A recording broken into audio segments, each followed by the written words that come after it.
Welcome to today's Explainer. I am absolutely thrilled to dive into this with you, because today we are unpacking what is easily the most intense, high-stakes tech rivalry of our generation. We're looking at OpenAI versus Anthropic. But you know, this really isn't just a story about lines of code. It's a massive story about rival founders, deep, fundamental cultural clashes, and a race that is quite literally going to define the future of human intelligence. Let's get right into it. Okay, so $1.4 trillion. Just let that sink in for a second. To put that completely wild number into perspective, that's roughly the GDP of a major country. But in our context today, it's the estimated, mind-bending scale of the AI build-out commitments that are currently staring these two companies in the face. It's a historic arms race, and it is putting just crushing pressure on both of them to not only innovate, but to absolutely dominate the market. Section 1. The Great AI Schism. A philosophical clash. So to understand where we are, we have to rewind to 2020, when a profound disagreement basically split the AI world right down the middle.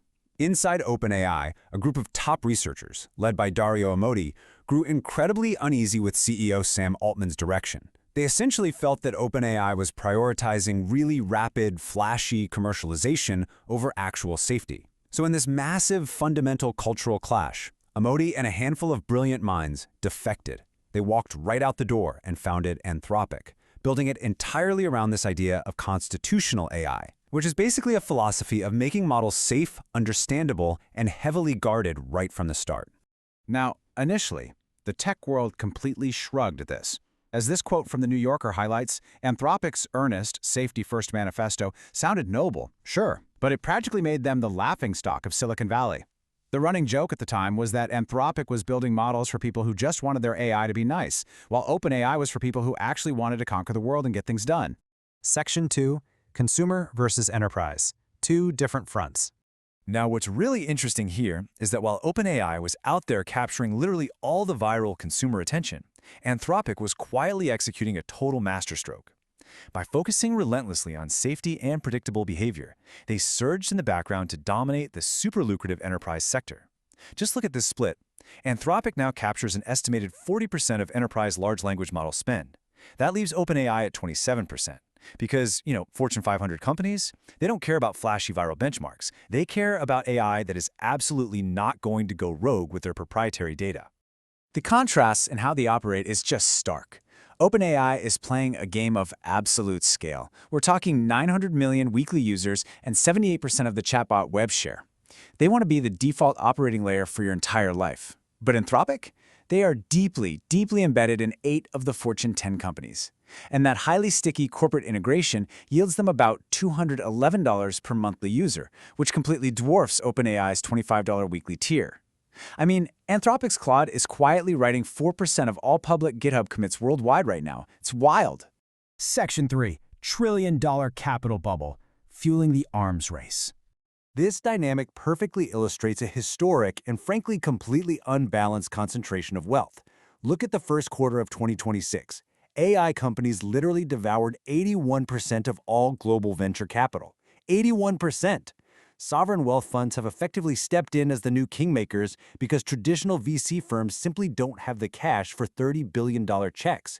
Meanwhile, founders out there building climate tech or traditional software are facing a brutal capital winter. All the oxygen is just being sucked right out of the room.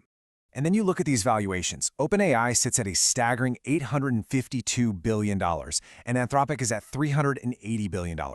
But this is exactly where Wall Street's fear is really kicking into high gear. The big question is, are we witnessing the biggest wealth creation event in economic history? Or is this a spectacular tech boom that's being funded by an unprecedented mountain of debt, driven by a total greater fool mentality, way before these companies have proven they can actually generate independent, sustainable cash flow? Section 4. Fragile corporate legal structures. Precarious foundations. That financial fear brings us to an incredible irony. These heavily capitalized, literally civilization-altering companies are built on top of wildly precarious legal foundations. Just look back at this 60-hour window from November 2023. OpenAI's non-profit board, which was structured specifically to prioritize safety over profit, fired Sam Altman over a Google Meet. Within days, Microsoft hired him, 745 out of 770 employees threatened to walk out, and then he was reinstated with a brand new board. It's a staggering reminder of how fragile the control structures of these tech empires truly are. So what actually sparked that boardroom coup? Well, reports suggest a massive catalyst was internal panic over a secretive breakthrough called Q-Star.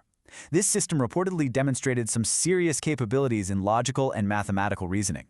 And the fear that OpenAI was rushing a potentially dangerous, highly advanced system to market without adequate safety rails, that pushed those simmering cultural tensions we talked about earlier right past the breaking point. Section 5. The IPO Reckoning. Public Market Pressures. Fast forward to now, and the desperate need to justify these sky-high valuations is driving both companies hard toward the public markets, and the animosity is totally boiling over in public. When OpenAI announced plans to introduce ads to their free users, Anthropic took direct aim. They dropped millions on Super Bowl ads promising Claude would stay ad-free, openly mocking OpenAI's strategy. And of course, Sam Altman fired right back on social media, labeling Anthropic an expensive product for rich people. So why does all this mudslinging actually matter? Because Wall Street is terrified. One banker compared this impending IPO parade to the fierce competition between Uber and Lyft back in 2019. But honestly, an even better parallel is the social media arms race of the 2010s. You know, the whole Facebook race against MySpace and Google. Investors are incredibly anxious to see who wins that ultimate network effect. Will the first company out the gate successfully set the benchmark for the AI era, or will they both just cash burn public investors to the ground trying to win? Section 6. The final verdict. Who will dominate? So, after all that, who will claim absolute AI dominance? Is it going to be OpenAI with their raw scale and consumer ubiquity, or Anthropic with their highly trusted, safety-driven corporate integration? The truth is, whoever wins this epic rivalry will likely gain AI dominance. We just don't know who yet. And that thrilling and maybe slightly terrifying realization is the biggest takeaway from this explainer. As they both race toward these historic IPOs, the ultimate champion remains entirely unknown. So, I'll leave you with this. Which strategy do you think will ultimately control our technological future?